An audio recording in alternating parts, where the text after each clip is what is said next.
सभा रखा गया, क्या कुछ कहिएगा?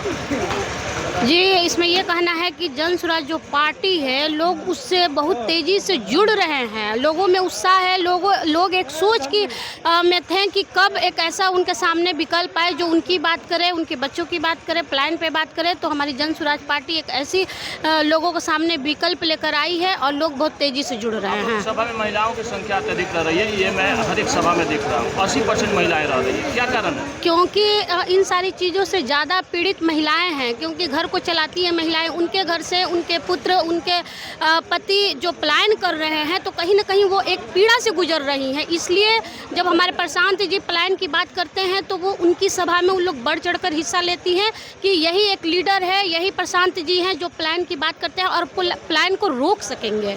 इसलिए महिलाएं बढ़ चढ़ कर हिस्सा ले रही हैं। प्रशांत किशोर जी कह रहे हैं दिवाली छठ बाद जो बच्चे बाहर गए हुए होंगे और गाँव आए हुए होंगे, उनको बाहर जाने की आवश्यकता नहीं है जब हमारी सरकार बन जाएगी।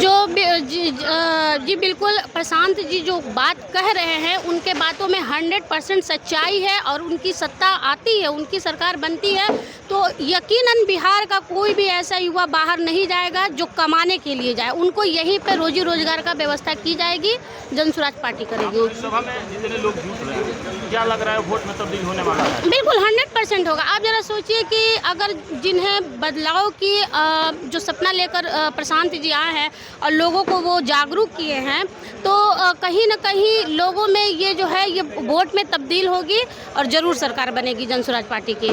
मेरा नाम सलमा बेगम हुआ, प्रदेश महिला महासचिव और चुनाव संयोजक अभियान समिति की।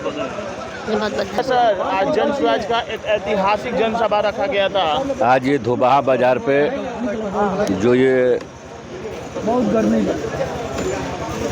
बदलाव सभा का आयोजन किया गया था, ये बदलाव व्यवस्था परिवर्तन की थी, सत्ता परिवर्तन की ये सभा नहीं थी। व्यवस्था किस परिवर्तन की थी? तो व्यवस्था शिक्षा में परिवर्तन की थी।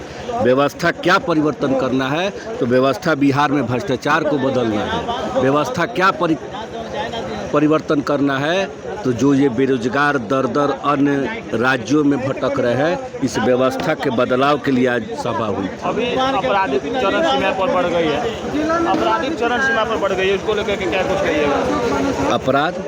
आपराधिक चरण सीमा पर बढ़ गई है। जिस सत्ता में अपराधी सत्तासीन होंगे वो सरकार अपराध से ही चलेगी।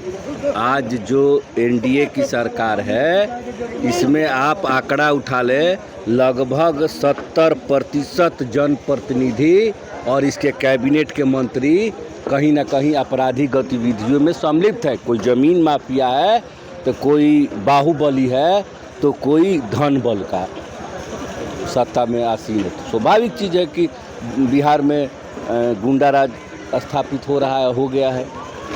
तो मैं तो मांग करता हूँ सभी बिहार के नौजवानों से कि अब समय आ गया है, ये व्यवस्था परिवर्तन करना होगा। आने वाले भविष्य के लिए, आने वाले बच्चों के लिए, आने वाले जो पीढ़ी बेरोजगार बैठे हैं उनके लिए।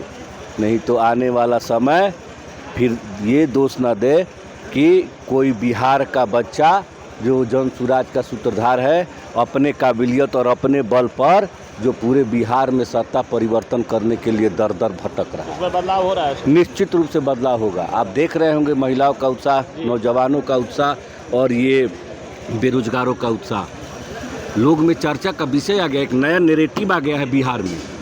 क्या है बिहार में? क्या था बिहार में? जातिवाद, भ्रष्टाचार, अगड़ा पिछड़ा। तो ये नैरेटिव हमारे प्रशांत जी ने पूरी तरह से चेंज कर दिया है। अब बात होने लगी शिक्षा की, अब बात होने लगी रोजगार की, अब बात होने लगी पलायन की, अब बात होने लगी महिलाओं की अधिकार